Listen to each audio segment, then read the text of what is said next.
My mother hung up after 11 seconds. Not angry. Not confused. Just tired. Like I was interrupting dinner. I stared at the phone in my hand while rain hit the windshield hard enough to blur the parking lot outside the pharmacy. For a second I honestly thought the call had dropped. Then the message came through. This number has blocked you. I laughed once. Quiet. More surprised than hurt. The prescription bag sat unopened on the passenger seat beside me. Inside was a bottle of vitamins I didn't need and a receipt for $8 and change. Nothing serious. No emergency. Just a test. But that wasn't the part one couldn't stop thinking about. 3 days earlier, I'd been sitting in a private office downtown holding a lottery ticket worth $335 million. Real money. The kind that comes with lawyers, security people, and strangers suddenly calling you, sir. I hadn't told anyone. Not my younger brother who only called when rent was due. Not my aunt who spent years telling people I was unstable. And definitely not my mother, Denise. I wanted to know something first. What would happen if I asked for help one last time? The answer came fast. Blocked in 11 seconds. I sat there another minute watching people walk in and out of the pharmacy while my phone stayed completely silent. Then another call came in. It was my cousin, Trey. And the first thing he said made my stomach tighten. Hey man, why's your mom telling people you're back on pills? I didn't answer Trey right away. I just looked through the windshield at the glowing pharmacy sign while my cousin waited on the line. Then I said, what exactly did she tell people? Trey lowered his voice. That you're asking everybody for money again. That things got bad. Again. That word sat with me. Because the truth was I'd only asked my family for help once in my life. 5 years earlier after I got laid off from a warehouse job outside Dayton. I needed 2 months to catch up on rent. My mother told me a man my age should figure it out himself. I figured it out. Since then I kept my distance. Birthdays. Holidays. Random family cookouts. I showed up when I had to, stayed quiet, then left early. Easier that way. Still, hearing she turned one phone call into a story about addiction felt strange. Fast. Like she'd been waiting for it. Trey cleared his throat. You okay? Yeah, I said. I'm fine. But something felt off. Not just the rumor. The speed of it. I'd called my mother less than 20 minutes earlier. Somehow she'd already talked to multiple people. That meant she hadn't hesitated. She wanted the story out there immediately. I drove home to my apartment and sat in the dark kitchen without turning on the lights. My phone buzzed twice more. One text from my aunt asking if I was getting help. Another from my brother asking if I'd started using again.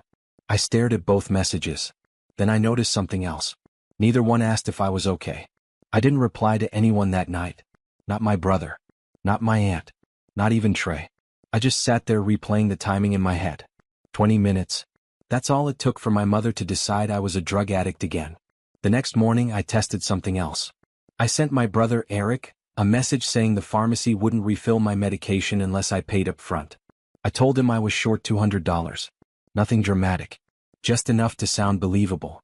He replied 7 minutes later. Can't help you, man. Got my own family. Then, almost immediately after. Mom says you've done this before. I read that twice. Before. Like they'd already built a version of me that explained everything. A lazy guy. A screw-up. Someone you avoid instead of help. I shouldn't have cared anymore, but I did. Because none of them knew what my life actually looked like now. They didn't know about the financial advisor in Columbus. Or the lawyer who told me not to trust sudden kindness. Or the fact that I'd already bought a small house under an LLC 2 counties away. I kept all of it quiet. And that afternoon, my mother called me herself. For the first time in almost 4 months. Her voice sounded strangely warm. Baby, are you all right? I almost smiled hearing it. That soft voice. Careful. Concerned. My mother only used that tone when other people were listening. I'm managing, I said. She sighed dramatically. Eric told me you were struggling again. Again. There it was. I leaned back in my chair and let her talk. She mentioned rehab twice. Said she'd been praying for me. Then she slipped into something else. Questions. Where was I living now? Was I still working?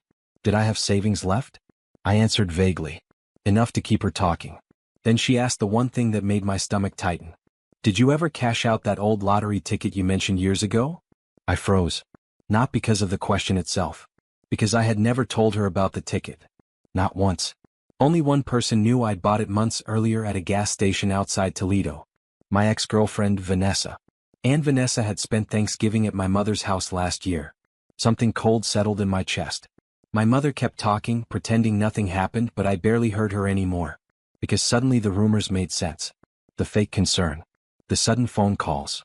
Someone thought I had money. They just didn't know how much. And that's when I decided to stop testing them quietly. The next week, I became the poorest man in the family. At least online.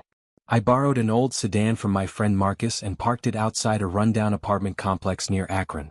Then I posted a photo on Facebook with a caption about starting over. Within an hour, my aunt commented a prayer emoji. My brother ignored it. But my mother called again. This time she sounded nervous. "You're not answering people," she said carefully. "I've been busy." "With what?" I looked around the empty apartment Marcus let me use for the photos. "Trying to survive." Silence. Then she asked if I still had valuable things left to sell. That confirmed it for me. Nobody was worried about me. They were worried about what they could still get from me. So I pushed harder. I told her I was behind on rent. Said I might lose my car. Mentioned maybe taking out a personal loan. She suddenly became supportive. Too supportive. Offered advice. Asked detailed questions. Wanted numbers. That night, Marcus sat across from me eating takeout while I explained everything. "You think they already know?" he asked. "I think somebody told them enough to make them curious." "And the ex?" I nodded slowly. Because Vanessa hadn't contacted me once since the rumors started. Not until midnight. When she texted, "Heard you came into money. We should talk." I waited 2 days before replying to Vanessa. Just long enough to make her nervous. We met at a quiet bar outside Canton. Nothing fancy. Dark booze.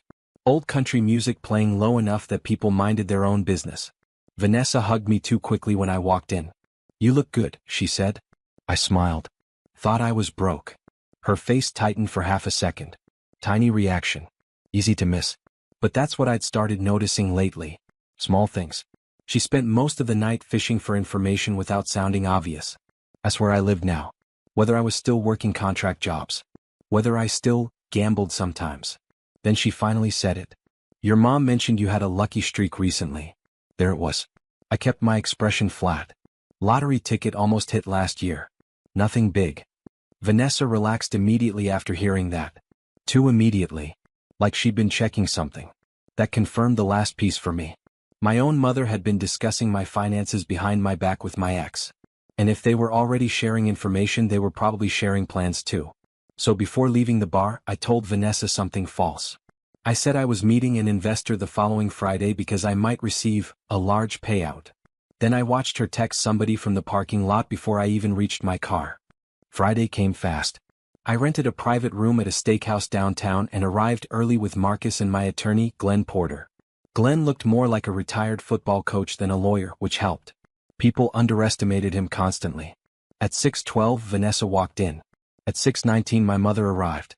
Neither of them looked surprised to see the other. That told me everything. Vanessa acted embarrassed. My mother acted emotional. Both fake. Then my brother Eric showed up too. I almost respected the coordination. My mother reached for my hand first. "We've been worried sick." Glenn quietly recorded the entire dinner from his phone beside the water glass. I barely spoke. I just listened. Within 30 minutes, the conversation turned exactly where I expected. Investment opportunities. Helping family. Managing money responsibly. Eric even suggested putting assets into someone else's name, for protection. Nobody asked how I was feeling. Nobody mentioned the addiction rumors. Then Vanessa made the mistake. She laughed and said, "At least now the ticket finally paid off." The table went silent immediately afterward. Because I had never told anyone at that table I'd won the lottery. Not publicly. Not privately. Glenn calmly folded his napkin. Then he asked the question that changed everybody's face. "So which one of you accessed Mr. Holloway's financial records illegally?" Nobody answered Glenn. Not at first. My mother looked at Vanessa. Vanessa looked at Eric. It happened so fast and so naturally that they didn't even realize they were exposing each other. Then Eric stood up too quickly and knocked his water over. "This is insane," he snapped. Glenn stayed calm. "Actually, it's traceable." He slid a folder onto the table. Inside were screenshots from a private tax service account I hadn't used in years. Someone had attempted multiple password resets from my mother's home internet connection. 2 successful logins came from Vanessa's laptop 3 weeks earlier. That explained everything. The sudden concern. The rumors. The fake sympathy. They thought if I looked unstable, Nobody would question them getting involved in my finances. My mother started crying almost immediately. Said she was trying to protect me. Eric blamed Vanessa. Vanessa blamed everybody else. I just sat there quietly. Because the worst part wasn't the money.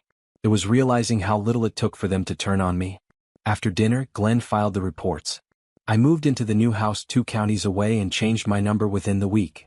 Trey was the only family member I stayed in contact with. The funny part? I never once asked any of them for real help. I only asked for $8 and change.